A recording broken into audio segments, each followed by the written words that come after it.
Welcome, fellow YouTube traveler. If you don't know me already, I'm Barunan, and I'm on a mission to learn art. Recently, I started a world building project.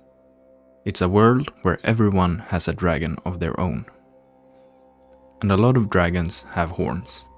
Therefore, I want to get really good at drawing and painting horns, so that I can put a lot of horns on my dragons and make them, well, you know. To learn more about how to paint things, I do studies.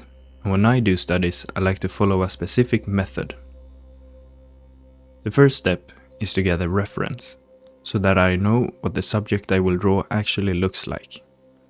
And for this specific exercise, I chose pictures of a few different animals with horns, like sheep, reindeer, and bulls. The second step is construction. This is where I start to draw. This time I drew 5 pairs of horns in total. It was a lot of fun to draw on the computer again after being a while on the iPad. But it took a while to get used to the tablet. And I think it shows in the first few drawings, getting better and better the more I draw. I think it is kind of interesting to look at all of these types of horns. That there are so many different types and that they have evolved in so many different animals. For example, I didn't even know that there were animals with these kinds of horns.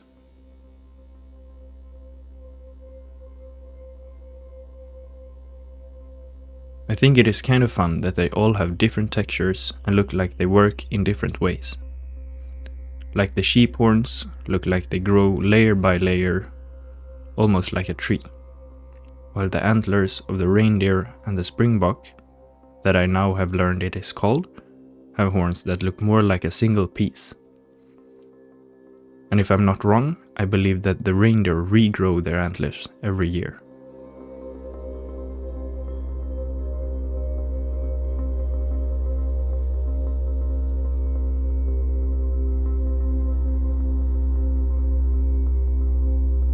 The third step is to paint values and color.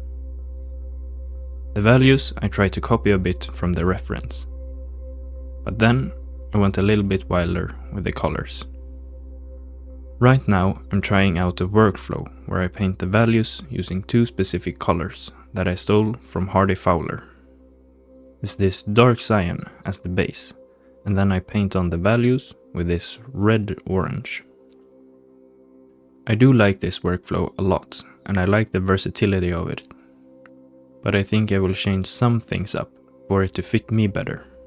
I might keep going with the 2 colors, but I will start to use the color picker a bit to make it easier to achieve the different gradients and edges that I want. The thing I enjoy the most right now about the workflow is to do the values first and add the colors at a later stage. It makes it so that I don't have as much to think about at once. It might take a little bit longer to do, but for me right now, it's a worthwhile trade-off to create things that I think look good. When painting the values, I try to start out with creating the main areas of light and dark, to create the larger shapes first. When I think they start to look good, I start to shrink my brush to create smaller and smaller details. I still struggle a little bit with this, and I can be a little bit too fast to move to the smallest details. But I still have a lot of time to learn that. Like I said, I tried to copy the values somewhat closely, but I colored them like I wanted. And to color them, I used filter layers.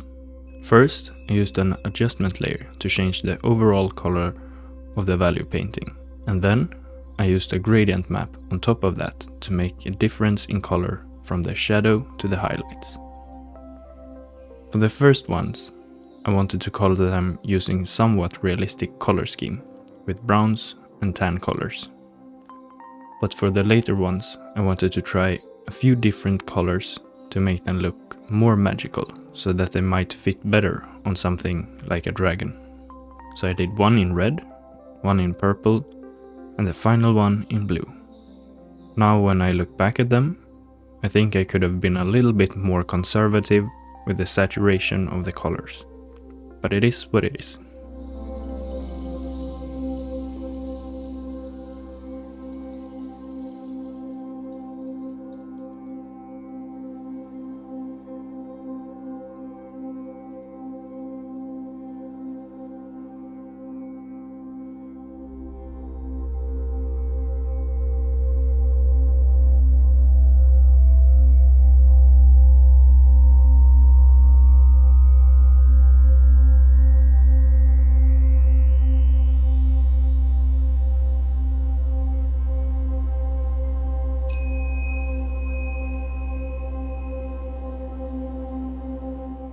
And here's what the first 5 pairs look like.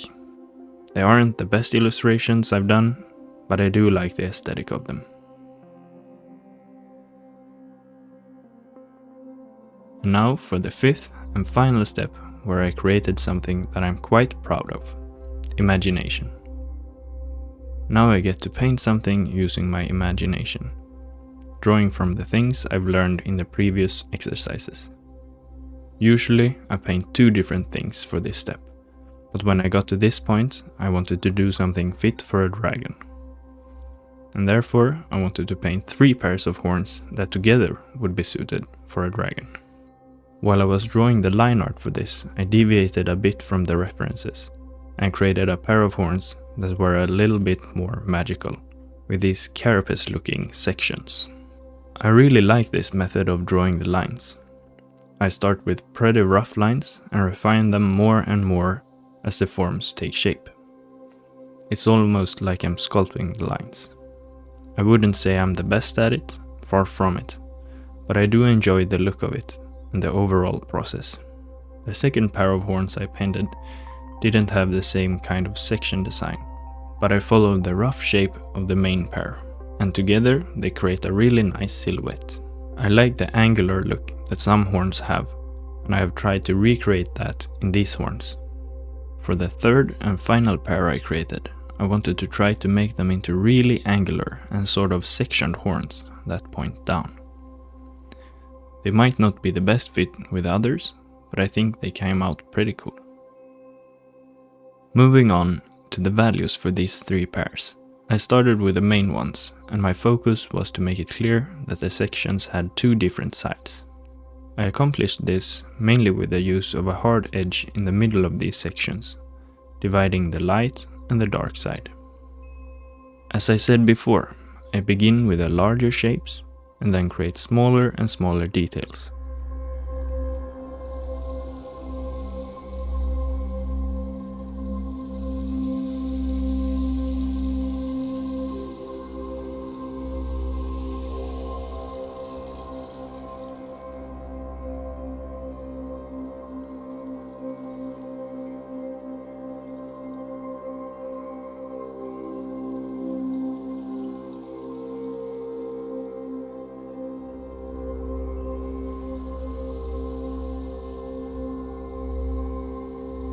To create the smooth and hard edges, I need to convey the shape of the object. I use a combination of different round brushes, mainly an airbrush and a harder round brush with pressure sensitivity on the size and opacity that I use to both add and erase. Then I also use a hard and soft round smudge brush that I find are very helpful in certain situations. The final brush I used was this wet bristle brush that I really enjoyed using to break up the very smooth edges that were left after the airbrush.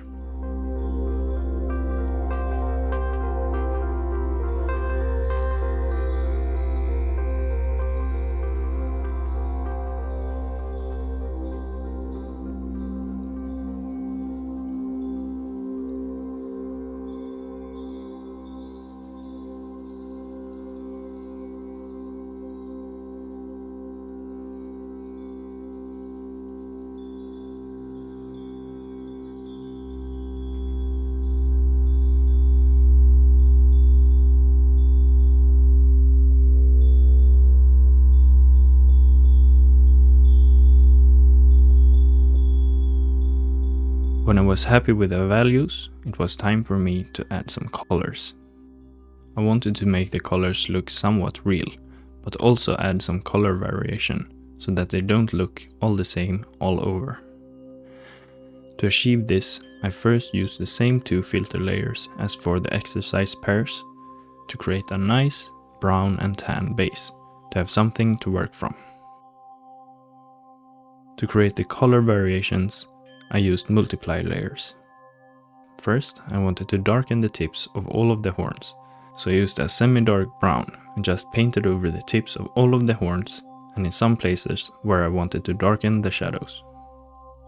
Then I also wanted there to be some red, so in another multiply layer I painted with a red color on the base of the horns, trying to create somewhat of a gradient.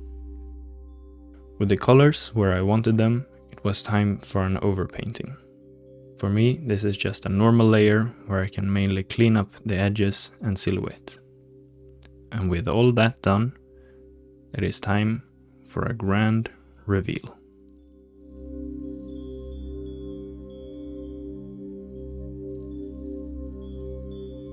Thank you so much for watching this video. I hope you enjoyed it. If you did, consider giving it a like and subscribe to let me know that you like this kind of content.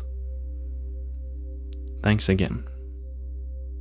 I think that's all for this one, so see you in the next one. Okay, bye.